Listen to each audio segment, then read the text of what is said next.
Hey guys, இன்றைக்கி நம்ம என்ன கேம்ல பார்க்க போகிறோம்னா, ஃப்ரீ ஃபயரில் பார்த்தீங்கன்னா நான் ஒரு சிஎஸ் மேட்ச் போயிருந்தேன். அதோட கேம்ல தான் பார்க்க போகிறோம். ஃபஸ்ட்டு ரவுண்ட் பார்த்தீங்கன்னா இங்கே ஒருத்தன் வந்திருப்பான்.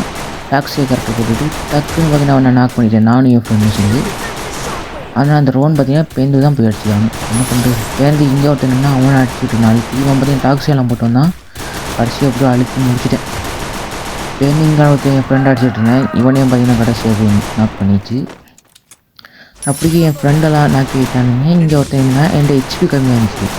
சரி அடித்து முடிச்சிட்டான்னு தான் பார்த்தேன். டக்குன்னு பார்த்தீங்கன்னா இதில் அடிச்சிட்டான். கடைசியாக பார்த்தீங்கன்னா என் டீம்மேட் அவனை அடித்து முடிச்சிட்டான். ஸோ இந்த மேட்ச் பார்த்தீங்கன்னா நாங்கள் வின் பண்ணிட்டோம். அடுத்த மேட்ச்சில் தாங்க பெரிய சம்பவமே நடந்து போச்சு. என்னென்னு பார்த்தீங்கன்னா நான் எல்லாம் ரெடியாக எடுத்துகிட்டு தான் போனேன். MP5 தான் எடுத்துருந்தேன் இந்த மேட்ச்சு. ஆனால் எனிமியில் வந்தவன் பார்த்தீங்கன்னா ஏஸ் அடிச்சிட்டான். எப்படி அடித்தானே தெரியல, டக்குன்னு அடிச்சிடான்.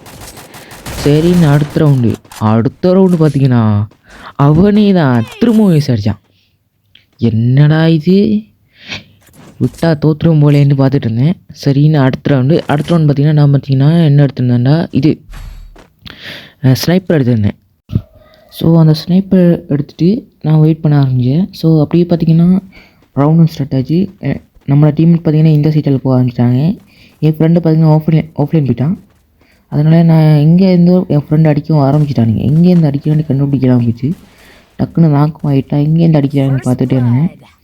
கடைசியாக இங்கேயே வந்து அடித்தது இப்போ எப்படி கண்டுபிடிச்சுன்னு பார்த்தீங்கன்னா அந்த இடத்துல பார்த்தீங்கன்னா வீட்டு பக்கத்தில் இருந்தானுங்க. பார்த்தேன், ஸ்கோப் போட்டு பார்த்தேன், ரெட் அவுட் காமிக்க மாட்டேன்ட்டு. கொஞ்சம் ஸ்கோப் கொஞ்சம் பிரச்சனை தான் கேசிருந்தாங்க. பார்த்தா அதுக்குள்ள நம்ம டீம்மேட் எல்லாரையும் நான் மட்டும் தான் இருக்கேன். அவனுக்கு 150 கொடுக்குறதுக்குள்ள இவன் அடிச்சிட்டான். ஷப்பா இந்த மாதிரி இருந்துச்சு. அடுத்த ரவுண்டு பார்த்தீங்கன்னா நான் ஃபுல்லாக பார்த்தீங்கன்னா பாட்டே போட்டு விட்றேன். ஸோ மறக்காமல் நம்ம சேனலை சப்ஸ்கிரைப் பண்ணிக்கோங்க.